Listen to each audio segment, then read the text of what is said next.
This is a reading from St. Lydwine of Schiedam by J.K. Huysmans, Chapter 6. Up till now it was principally her mother who had tended Lydwine, but Petronille fell ill in her turn, worn out by age and the cares of an existence which was always striving to make both ends meet in her poor household. The fatigue which Lydwine's infirmities caused her, and the grief which she felt at seeing her pestered by gossip and lies, and abused even in her bed, finally proved too heavy.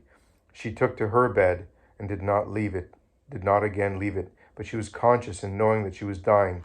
She trembled to recall the follies of her youth with its acts of weakness and hours badly employed. Perhaps she reproached herself with having been too hasty with her daughter.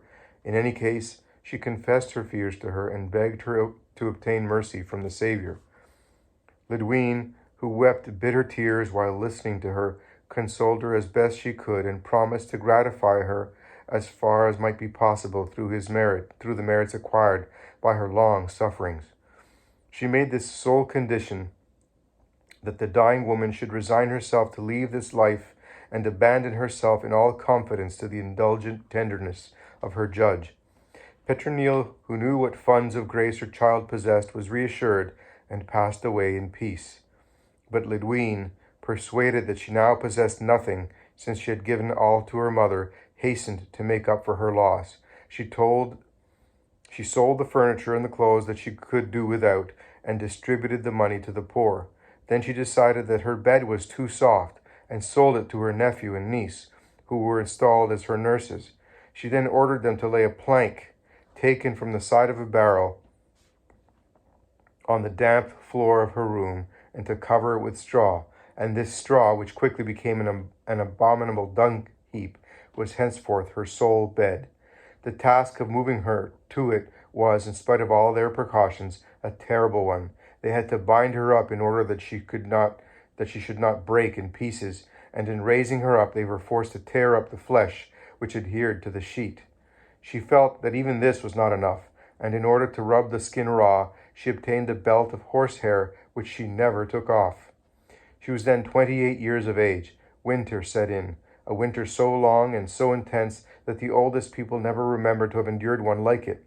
It became known as the Great Winter, and Thomas à Kempis says that all the fish perished in the frozen waters. Now in this shivering season she lived in a room without light and without air, deprived of fire, clad simply in a little woolen shirt spun for her by the sisters of the Third Order of St. Francis at Schiedam, and wrapped in a bad blanket, even though her wounds and her dropsy rendered her more sensitive than others to the cold. At night she wept tears of blood which froze on her cheeks, and in the morning they had to detach these stalactites from her face, rough and blue with frost. As for the rest of her body, it was almost paralyzed, and her feet were so stiff that they had to rub them and wrap them in warm clothes to reanimate them.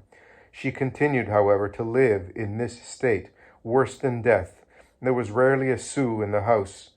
The few charitable persons who had helped her until then now forgot to do so. She no longer had enough linen to dress her wounds, and she would have died of misery and cold if a Franciscan of the name of Werimbold, a native of Gouda, who was for several years rector and confessor of the Sisters Tertiary of St. Cecilia of Utrecht and Minister General of the Third Order of St. Francis, had not come to visit her.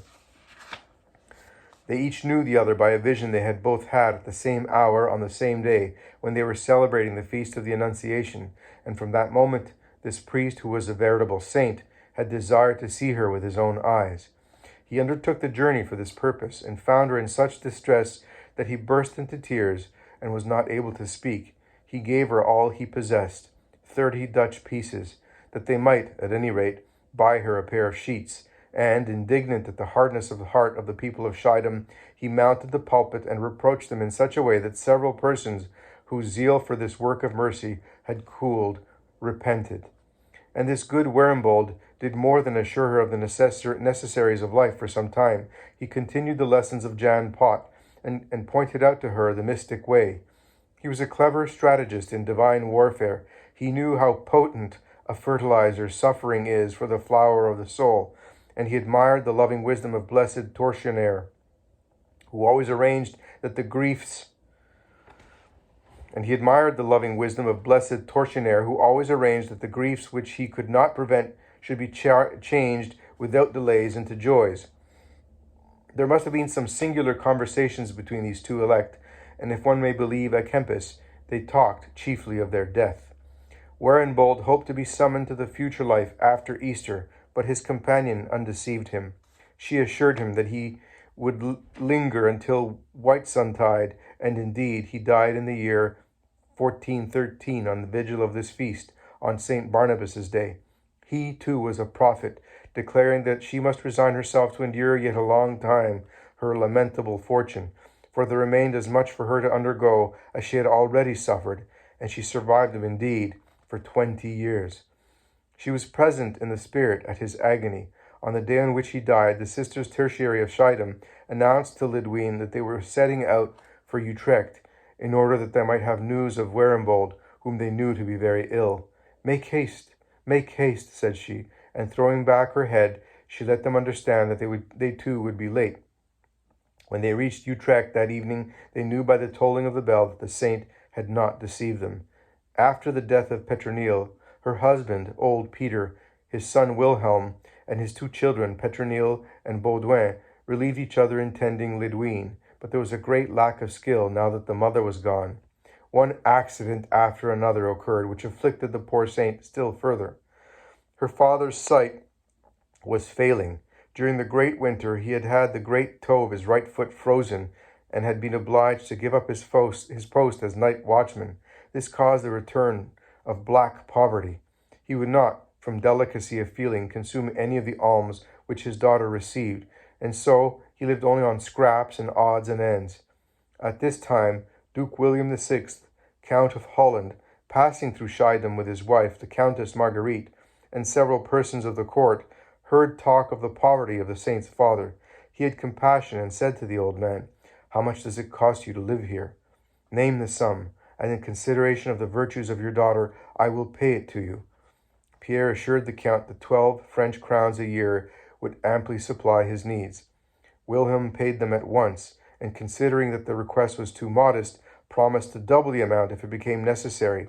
This money was at first faithfully paid, but as generosity very easily tires, especially with rich people, the good man at last received nothing, and did not think he had the right to claim anything. Meanwhile, whilst he was profiting by his short spell of good fortune, he wished to gratify his desire to frequent the churches, which he had never been able to realize for want of time. But he was nearly blind, and so weak on his legs that the slightest touch upset him. Thus, when he was out, Lydwine nearly died of anxiety, and she had reason to be uneasy, for they picked him up one day nearly suffocated. It was Whitsun Eve, and Pierre had left the house to go and hear vespers, when he met a man who proposed that they should take a walk outside the town till the hour of the office. He agreed, and they went as far as a place called Damlaen, conversing together. There he felt tired and stopped, whereupon his companion caught him round the waist, threw him into a deep ditch full of water, and disappeared. He was drowning, when a carter coming along the road saw him, extricated him from the mud, and brought him back in his cart to his daughter. She indeed thought him dead, and was weeping, for someone who had seen the old man stretched motionless in the cart had come in haste to warn her that they were bringing back her father's corpse. This adventure, to which the biographers assign a diabolical origin, so terrified the saint that she devised all kinds of means to keep old Pierre at home in future. But having become a little childish, he escaped directly. He felt that he was not being watched, and as he never left the house except to go to church, his daughter had not the courage to reprimand him.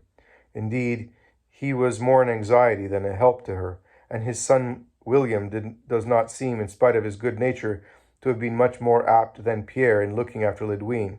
He it was who nearly roasted her alive. One morning, before going to work, he went into his sister's room to assure himself of the state of her health, and put the candle which he had lighted on a shelf above his sister's head. Then he went out, leaving her alone in the house, for the father was also out hearing mass. Now the candle fell over and set fire to the straw on which Lydwine was laid. She was meditating on the Passion of our Lord, and did not perceive it at first, but the crackling of the straw roused her from her trance, and and with the only hand which she could move, the left hand, she pressed the flames and extinguished them without being burnt. When her father returned, she no longer lay on a bundle of straw, but on a heap of ashes. This brother, who was so imprudent, appears to have been an excellent man and devoted to his sister, but was married, unfortunately, to a foolish and wicked woman who believed she had the right to do anything she wished, probably because she gave her children to Lydwine's service. The saint endured without complaint the foolish gossip and ill-judged remarks of this virago, who could not open her mouth without bawling and indulged in paroxysms of shouting for no apparent reason. But if Lydwine took all these trials quietly, others found it more difficult to accept them, as, for instance, the Duke of Bavaria, who came to Schiedam to consult the saint on a case of conscience. The crimes which he had committed and the apostasy which he had made in putting off his bishop's robes in order to marry no doubt tormented him. He had himself announced under a borrowed name, but Lydwine, divinely warned, was not deceived. Hardly had he sat down by her when the woman entered and stunned them with her foolish remarks and cries. She was much annoyed and said to Lydwine, "How can you endure this harpy? When she is here, it must be impossible to live in the house." And the saint answered, smiling, "Monseigneur, what would you have? It is a good thing to suffer the impertinences and weaknesses of such people, were it only to correct them by patience and to teach oneself not to get irritated." Being a practical man, the Duke hit on another solution. He bought the woman's silence for the time being, and, delighted to pocket a sum of money, she remained quiet whilst he was there. Lydwine's nurses were, indeed, not worth very much. The father was more of an encumbrance than a help. The brother was busy away from home. His wife was insupportable, and there remained only the two children, Baudouin and Petronille, who happily did not resemble their mother and were much attached to their aunt, but were too young to be of much assistance. Besides, owing to the nature of the sick woman's infirmities, she could only be decently tended by women. God watched over her. Some pious neighbors made themselves responsible for dressing her wounds and changing the linen, amongst whom figures a woman who was an intimate friend of Lydwine's and appears often in her history. Who was this Catherine Simon, whom we have kept already seen near Lydwine?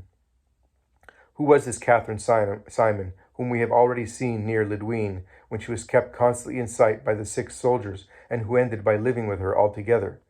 Gerlach calls her Catherine, wife of Maître Simon, the barber. Brugmann describes her sometimes as a servant, sometimes as a widow, sometimes as the faithful companion of the saint. Thomas à Kempis speaks of her as a woman of quality, and says she was not the wife or widow, but the daughter of Sieur Simon, whose profession he does not mention. Are these Catherines and these Simons one and the same? One of the translators of à Kempis distinguishes between 2 different Catherines, the one a daughter of Simon, and the other a widow of someone unknown. In any case, it is certain that this woman loved and cared for Lydwine as a daughter, and that she compensated her for all that she had to endure from the curé of Schiedam, the man of the capons, who did not forbear to persecute the saint in the most atrocious manner.